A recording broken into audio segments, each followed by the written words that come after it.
हायोबा सारा जिरायनानै थानाया मोजांसै दिनै जोंनाव इसिबां नाम खामायबोनाय बिपिएफआव थानानै जे जोंहा थाम्स मोननै मन्थ्रि जाबोदों केबिनेट मन्थ्रि मानगोनां चन्दन ब्रह्म बिथाङा इउपिपिएलआव मानो फैखो बेथ' साननो हायि मानसि नङाना लेखा रोङि मानसि नङाना बेथ' साननानै बिजिरनानैसो दिनै इउपिपिएल दोलोआव फैदों ओरैनोथ' बेखौ जोङो थांनानै ओइ आदा फैदो होननानैथ' लेंना लायाखैना मालाय गावनो गोसो जानानै गाव सिन्था खालामदों आङोथ' कास्टमखौ खेबनै खेबथामानो जाबाय आं बिथांखौ बुंबाय थादों लेखा गोरों गथ' खोथाखौ हमथानानै बुं बाथ्राखौ मोजाङै बुं माने बिजिरनानै बुं आं बेखौ खावलायदों बिथाङाथ' जोंनि बिटिआरनिबो नंखाया बे कास्टमखौ आं फंबाय बायदि मानियोमोन गोदो आङो बे आबसुआव थानाय समाव आंबो आबौबो मावोमोन बेखौ आङो फंबाय असे बायदि सानोमोन आं दाबो खावलायगोन बेखौ सानदो सिन्था खालामदो दिनै खेबनै गोजो केबिनेट मन्थ्रि जाबोनाय चन्दन ब्रह्म बिथाङा बिपिएफखौ दाजेननाय बिथाङानो फैदोंबा इउपिपिएलआव दिनै बे कास्टमा मा खालामगोन बेलाय थांनानै हाग्रामानि आगदा आखाइ होननानै दिनै मानगोनां जोंहा बारग'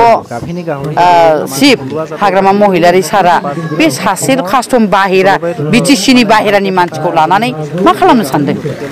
दिनै बिथाङा बुंदों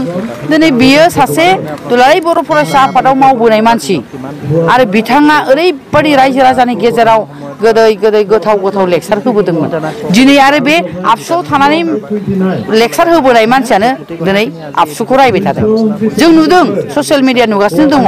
बिथाङा दिपेन बर' जोंखौ रायबाबो जों दुखु मोना आबसुनि आफादगिरि दिपेन बर'खौ रायोबा सारा बर' रायजो राजायानो दुखु मोनो दिनै गोबां दुखु मोनदों बबेनि बेलाय गथ'आलाय बे आबसुखौ रायग्रायालाय सोरमोन बेलाय गावबोथ' आबसुमोन ना ओरै होनै बुंदों दा बुंबा होनबाथ' बियो नायदावना मुजुबा गावनि बिखायाव नायगौना मुजुबा गावनि आखि सिमायाव होननायसो जादों दा आबसुखौ रायनाय माने गावखौनो रायना लानाय जाबाय बे आबसु समाव बिराद मोजां खामानि मावबोबाय गोबां बाथ्रा बुंबाय बे गियानखौनो लानानै रायजो राजाया फोथायनानै दिनैसिम दं दिनै मानो सोलायखो बेनि बाथ्राया दिनै आबसुआ माबोरै गाज्रि जाबोखो नैबेखौसो आङो बिथांखौ खावलायनो लुबैदों इउपिपिएलखौ रायो ना सोरखौ रायो ना जोंखौ रायो सोरबा बिना गयारिखौ रायो ना सोरबा प्रमद बर'खौ रायो नाथाय दिपेन बर'खौ रायनायाव जोंहाबो दुखु मोननाय फैयो जाथिनि सिनस्रि आबसुआ सोरबा सासे आबसुखौ रायनाय लोगो लोगो सासे जाम्बायाबो दुखु मोनो गोबां रायजो राजाफ्रा बुंदों जोंनि सिगाङाव माने रायनोबा पार्टिजों नांलायबानो जायो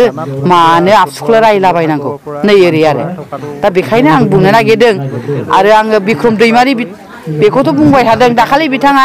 मोजां रावै आंजों रायदावदों आं बे समावबो बुंदों दे थिग बे सासे कन्ट्राक्टर हिसाबै मावनानै जानो बे मिथिगौ दिनै देरहाखायाखौ कास्टमाबो मिथियो आरो बिक्रमाबो मिथियो खाम्फा बरगयारिया देरहाखाया बेखौ रोखाखा दा ओंखायनो आङो खावलायगोन बिथांमोनखौ फंबाय हिसाबै आं खावलायगोन आं दिनै बिब' हिसाबै बुंनो नागिरदों बिक्रम दैमारियाबो बांद्राय खोथाखौ बुङालासिनो एसे सानै हयै खोथाखौ बुंबा मोजां जागोन होननानै आं खावलायदों आरो पार्टियाव थादों होननानै नंखाय बाथ्राखौ बांद्राय बुङोबा इसोराबो क्षमा होआनो माने इसोराबो क्षमा होआ नंखाय फाला बुङोबा जोंखौ गोदो बुंदोंमोन इउपिपिएलआ सरकाराव फैयोबा ओरै होगोन होनदोंमोन आंखौ बिराद रायदोंमोन ससियेल मिडिया रायदों बिपिएफनि मानसिया जे सेल्फ हेल्प ग्रुपनो 75,000 होगोन होननाया बोरो गोबां बखिदोंमोन नाथाय जों होनाय लोगो लोगो बिथांमोननि खुगाया बन्द जोंथ' होनखादों सरकाराव फैबा जों होगोन सरकाराव फैनाय लोगो लोगो जों होबाय थांनाय बाराव 3,800 सामथिं आं एक्जाक्ट गोसोआव गैला बेखौ होनाय जादों नै दाखालि 6,000 होबावनाय जाबाय आरो अलरेडि जोङो होबावनायनि थांखि लादों आरो जोङो अलरेडि लिस्टबो लाखानाय जाबाय सेल्फ हेल्प ग्रुपखौ जों बेबायदिनो सेल्फ हेल्प ग्रुपखौ गाव गावबागावखौ दानानै लानो थाखाय आइजो माहारिखौ जौगालांहोनो थाखाय जोङो नैबे सेल्फ हेल्प ग्रुपखौ लांबाय थागोन आरो बिदिनो गोबां सरकारि आसनिफोरखौ जोङो आइजोफोरनो होबाय थानाय जादों सेल्फ हेल्प ग्रुपआव राइस मिल बिदिनो ट्रेक्टर फिसा फिसा आरो माइ हाग्रा माइ मारा होग्रा गोबां बिटिआर सरकारनिफ्राय सरकार लेभेलनिफ्राय गोबां आइजोफोरनो सहाय होदों दा दिनै मोनगासिनोबो दङ प्रेक्टिकेल आंनो नैबे दतमायाव गोबां राननो मोनबाय गोबां सेल्फ हेल्प ग्रुपनो आंनि आखाइजोंनो आं राननो मोनदों बेखायनो आङो मानगोनां बिटिआरनि चिफ प्रमद बर' सारनिसिम रोजा रोजा साबायखर होयो जे आं बिथांखौ धन्यबाद होयो जे रायजो राजा आइ आफा गोरिब गुन्द्रा बा आइजो माहारिखौ दिनै